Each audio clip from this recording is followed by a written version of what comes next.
আবারও ইসরায়েলি বিমানবন্দর ও সামরিক ঘাঁটিতে হামলা চালিয়েছে ইরান। আরো বিস্তারিত জানিয়ে দিব। এদিকে ইরানের 3টি পারমাণবিক স্থাপনায় হামলা চালিয়েছে যুক্তরাষ্ট্র।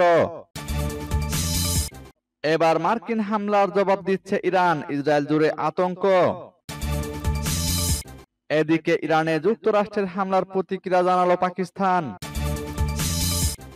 আরো জানিয়ে দিব, এবার ইরানে মুহুর্মুহু হামলা ইসরায়েলের।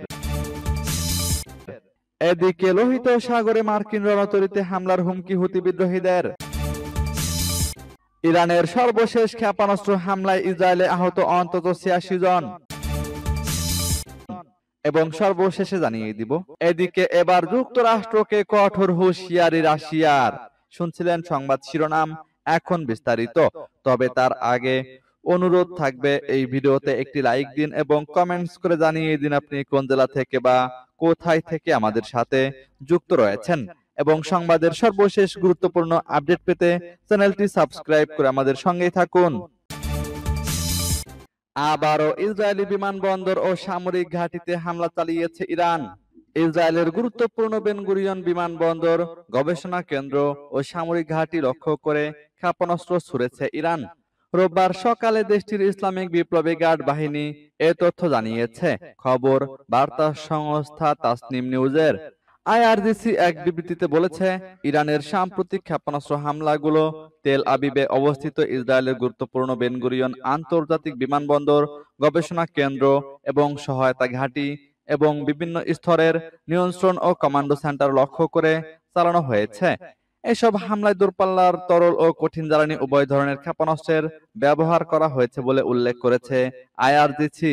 এদিকে টাইমস অফ ইসরায়েল জানায়, শনিবার রাতে চালানো মার্কিন হামলার জবাবে রোববার সকালে ইসরায়েলের বিভিন্ন স্থান লক্ষ্য করে ব্যাপক ড্রোন ও ক্ষেপণাস্ত্র ছুড়েছে ইরান, যেগুলো তেল আবিব সহ ইসরায়েলের অন্তত 10টি স্থানে আঘাত হেনেছে। তেহরানের সর্বশেষ এ হামলার পর ইসরায়েলে কমপক্ষে 11 জন আহত হয়েছে।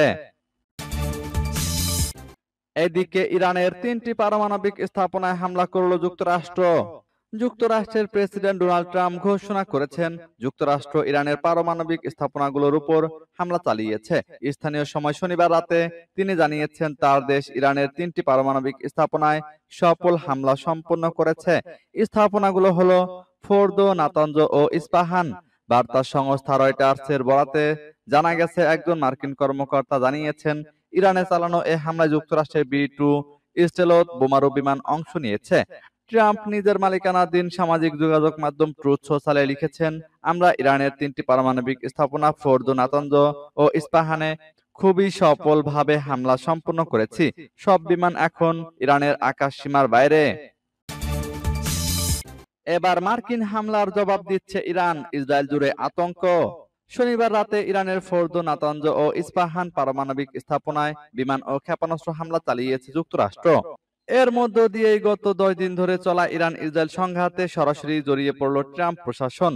এর জবাবে রোববার সকালে ইসরায়েলে ড্রোন ও ক্ষেপণাস্ত্র হামলা শুরু করেছে ইরান। আল জাজিরা ও টাইমস অফ ইসরায়েলের প্রতিবেদন অনুযায়ী ইসরায়েলি প্রতিরক্ষা বাহিনী জানিয়েছে, রোববার সকালে ইরান থেকে একাধিক ব্যালিস্টিক ক্ষেপণাস্ত্র নিক্ষেপ করা হয়েছে।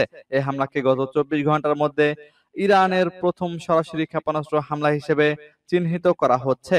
ইরানি হামলার কথা স্বীকার করে আইডিএফ ইসরায়েলি বাসিন্দাদের সতর্ক করে বলেছে, কয়েক মিনিটের মধ্যেই কেন্দ্রীয় ও উত্তর ইসরায়েলের বিভিন্ন এলাকায় সাইরেন বেজে ওঠে। এই ঘোষণার পর ইসরায়েলের বিভিন্ন অংশে আতঙ্ক ছড়িয়ে পড়ে এবং বেসামরিক নাগরিকদের আশ্রয় কেন্দ্রে যাওয়ার নির্দেশ দেওয়া হয়। এদিকে আইডিএফ জানিয়েছে, ইরান থেকে ইসরায়েলে ছোড়া 2টি ড্রোন কিছুক্ষণ আগে ইসরায়েলি বিমান বাহিনী গুলি করে ভূপাতিত করেছে।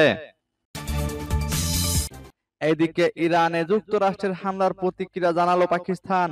ইরানের পারমাণবিক স্থাপনায় যুক্তরাষ্ট্রের হামলার নিন্দা জানিয়েছে পাকিস্তান।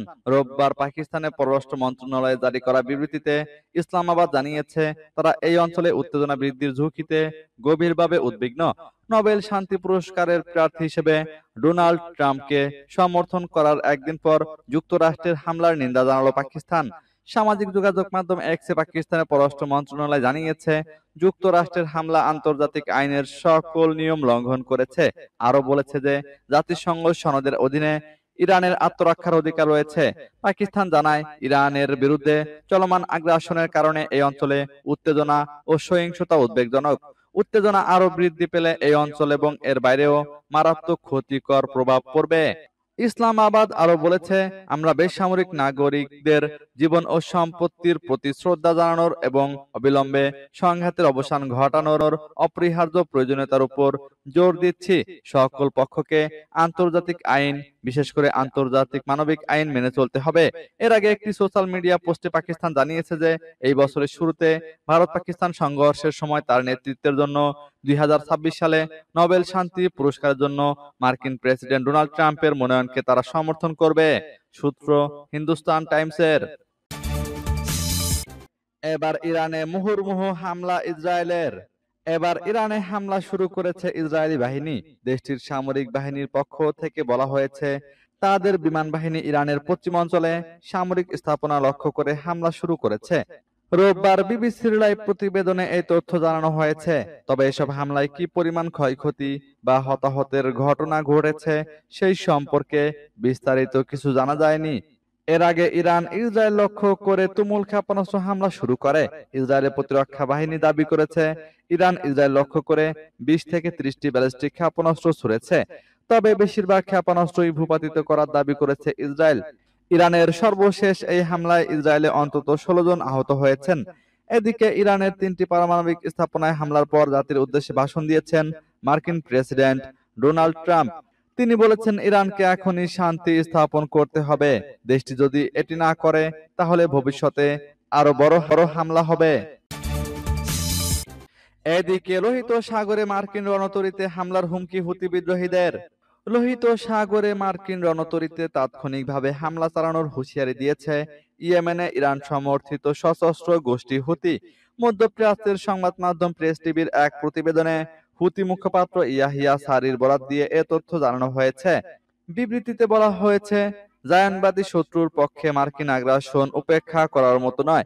এটি মুসলিম জাতির স্বাধীনতা, স্বকীয়তা ও মর্যাদা কেড়ে নেওয়ার সমতুল্য। ইয়াহিয়া সারি আরো বলেন, ইসরায়েলের হয়ে যুক্তরাষ্ট্রের হামলা চালানো মূলত মুসলিম বিশ্বকে অপমান করা, মুসলিমদের ভূমি দখল, সম্পদ লুণ্ঠন এবং নির্বিচার হত্যাযজ্ঞকে বৈধ ঘোষণা করা। এদিকে গোষ্ঠীটির রাজনৈতিক ব্যুরোর সদস্য হেজাম আল আসাদ সামাজিক যোগাযোগ মাধ্যমে যুক্তরাষ্ট্রকে একটি সংক্ষিপ্ত সতর্ক বার্তা দিয়েছেন। তিনি বলেছেন, ওয়াশিংটনকে এর পরিণতি ভোগ করতে হবে। ইরানের 3টি পারমাণবিক কেন্দ্রে যুক্তরাষ্ট্রের হামলার পর এই সতর্ক বার্তা দিয়েছে গোষ্ঠীটি। রোববার স্থানীয় সময় ভোরে ইরানের ফোর্দো, নাতানজ ও ইস্পাহান পারমাণবিক কেন্দ্রে হামলা চালায় যুক্তরাষ্ট্র। ইরানের সর্বশেষ ক্ষেপণাস্ত্র হামলায় ইসরায়েলে আহত অন্তত 86 জন। ইরানের সর্বশেষ ক্ষেপণাস্ত্র হামলায় ইসরায়েলে অন্তত 86 জন আহত হয়ে হাসপাতালে ভর্তি হয়েছেন। রোববার ইসরায়েলের স্বাস্থ্য মন্ত্রণালয় এ তথ্য জানিয়েছে।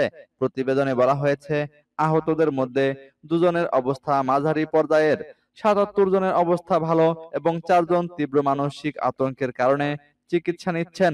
3 জনের অবস্থা এখনো পর্যবেক্ষণে রয়েছে। এই হামলায় ইসরায়েলের তেল আবিব শহর প্রধান লক্ষ্যবস্তু হওয়ায় পুরো শহর জুড়ে জরুরি অবস্থা জোরদার করা হয়েছে। এদিকে ইরানের ইসলামী বিপ্লবী গার্ড বাহিনী জানিয়েছে, শনিবার রাতে ইসরায়েলে 20তম দফার হামলায় মোট 40টি ক্ষেপণাস্ত্র ছোড়া হয়েছে।